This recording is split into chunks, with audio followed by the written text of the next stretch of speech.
So the Jews and others, especially Jews and Muslims, we recognize that Abraham is the one that came to the conclusion that the creator or the cause behind creation, the maker of all this, is the only God.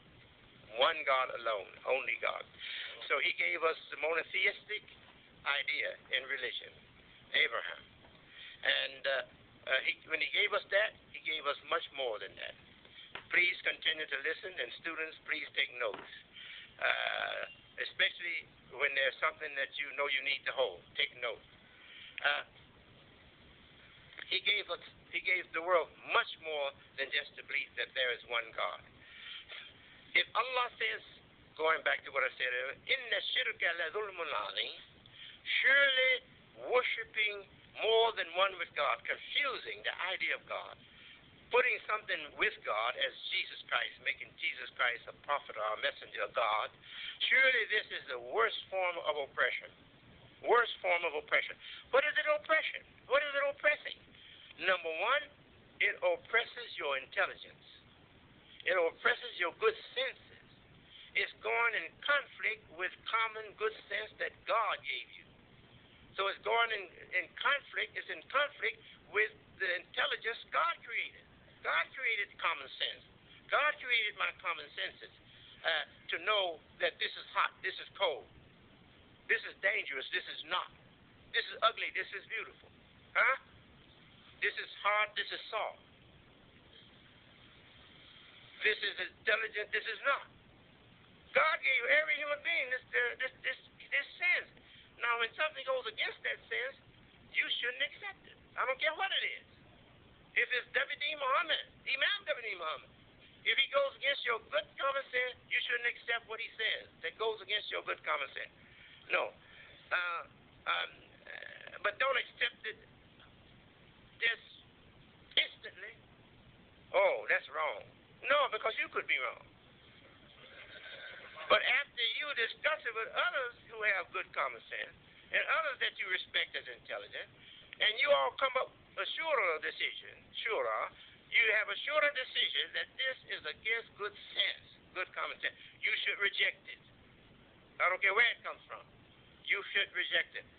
Now, continuing this line of discussion. When God says that in the shirka la dhulmun azim, surely associating or confusing the idea of God is the worst form of oppression. What is being oppressed? Number one, your intelligence. Your intelligence, your brain, your good senses. Number one is oppressed. If I can enslave your brain, I can enslave everything else you got. Everything else you got. So the way to free a person is through the brain. And the way to enslave a person is through the brain. You can't enslave me until you get my brain. You might lock me up and put shackles on me. I'm not a slave. The best part of me escapes shackles. The best part of me reaches out beyond prison walls. And many men have been put in prison and come up with their best production while they were locked up. They wrote their best works. They left humanity that will advance humanity, though they died in prison. Socrates was one of them. Yes. They arrested him and eventually killed him by poisoning him. Gave him hemlock. Hemlock. Hemlock. What is hemlock? Bloodlock. What is bloodlock? Mind lock. So what is the real death of Socrates? They prevented him from using his intelligence and passing his intelligence on to others. They locked it up so it couldn't get out to others. That was the real death. That's the worst thing that they did to Socrates. And that is how you should understand the crucifixion of Jesus Christ. Yeah. Yeah. They gave him a sita. This is the New Testament. They gave him a sita. And they said as soon as he drank of the sita, right away he gave up the spirit, the ghost was dead. And a sita is a play on asceticism. Asceticism. Yes. So this is the way you have to understand these things. And if you understand them this way, you'll be free. You'll be free indeed. Yes. And you'll be in a good position to have a good life and a pleasant life. Your life will be relieved of a lot of burden, unnecessary burden. Like that way down the back. A load the animal's carrying. But the animal never sees the load. He just feels it on his back. Some of the drug addicts say, I'm carrying a monkey on my back, huh? Yes. Yes. Yes. It was Abraham who really liberated mankind. Abraham. And Abraham there is not a human person. Abraham there is a correct thinking for the free thinker. Correct thinking for the free thinker. Personified in Abraham. If you don't know the word personified, write it down too. It's in the dictionary. Don't think you're helpless. You ain't helpless. Look up personified in the dictionary. So Abraham is a personification of the activities in the mind of the free thinker that will take the world to where it has to go, rationally speaking, intellectually speaking, spiritually speaking. Praise be to Allah. Yes. When you see the whole universe, then you say, hey, this earth is small. This is just a small thing in this big creation or this big reality. Earth is a small thing. Then you become less home oriented. You become less oriented as a member of a nation. Your nationality becomes less important to you now than your new perception of truth and reality. Not only your nationality, but your tribe, your race, all becomes less important to you now than your new vision of truth and reality. So you want to hurry up and share this with all people on earth. So I say they have a common agreement, where they disagree maybe in many things, but if we can see, all of us can see what liberates all human minds and hearts.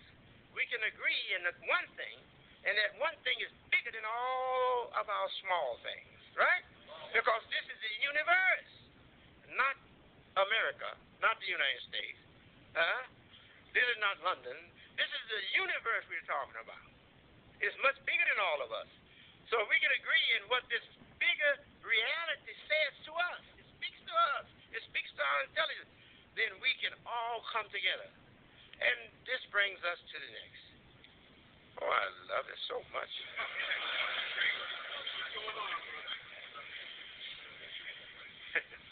This brings us to the connections that all agree in one pattern or one system. All of this world, the earth by itself, so small like a speck that you can't find with your naked eye, in the system of matter or the worlds. You can't find the earth unless you have a telescope. And if you're far enough away, you can't even find the earth with the most powerful telescope that's in existence. This is the reality. Okay? So this little small world that we live on, this small space we occupy here, we call Earth. It has its systems. Not one, it's systems. It has a system of material things, but it has also systems of energy. There are two realities, two main realities, material and then energy. And then it has another reality is design. Design. Yes, because this matter has design. Now the design of one metal will be different from the design of another. But the design of matter is one. They have one common design, like we have one common human life. When you get hurt on a doctor and you need blood, the doctor ain't going to say, What's your race? No, you need blood. He ain't gonna say, I got some Chinese blood here. What's your race? You need blood. You don't need Chinese blood. You need human blood. You don't need African blood. You need human blood. So the doctor ain't gonna ask you what your race. Just gonna give you some blood, man, and you're gonna be all right. It's human blood, huh? So we have one life in common, don't we? God has made us one life in common. So we have one pattern in common, one design in common. When you go with a broken bone, the doctor ain't gonna ask you, say, what you say you broke? Oh, I broke my left arm. That's enough. The doctor gonna go right to that left arm. Now he ain't gonna treat you like if you're an octopus or something. He know you ain't an octopus. You're a human being, and he knows all human beings have the same left arm, same. A left arm is a left arm. So he'll go to the chart, and he'll say, give me an Igbo, give me Igbo or Egyptian chart of the human anatomy. No, they're all the same. The human anatomy chart is all the same. Same for one man and it is for another, no matter what part of the world he lives in. Huh?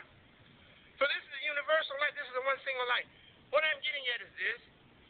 Just as we can find the true identity in one single pattern of life that makes us all same species, or the same creation, human creation, flesh creation, we can find also the unity of matter. The unity of matter. That's true for all matter, no matter whether it come up there in the sky or down here or anywhere. It's the same. What is that? The molecular construction, the molecular structure of matter is the same for all matter. All matter compose or consist of molecules, electrons, protons, neutrons, etc. So we can come up with the anatomy of matter, can't we?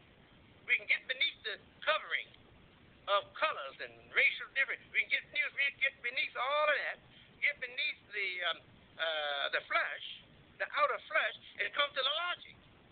The logic. The logic is how it's structured, huh?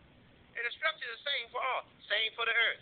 If you can find the key for unlocking matter, you find what is true for matter everywhere. For matter everywhere. Scientific key for unlocking matter. You find what is true for matter everywhere. So the earth has all these various systems. System of rivers. System of oceans. All of these are systems. Yes. The systems of air. It's air. It's the system. It's the system. All of these are systems. And then within these systems we have to find smaller systems. So a lot of systems. Then we study it as students of the mind and the world. We study these things, and we find that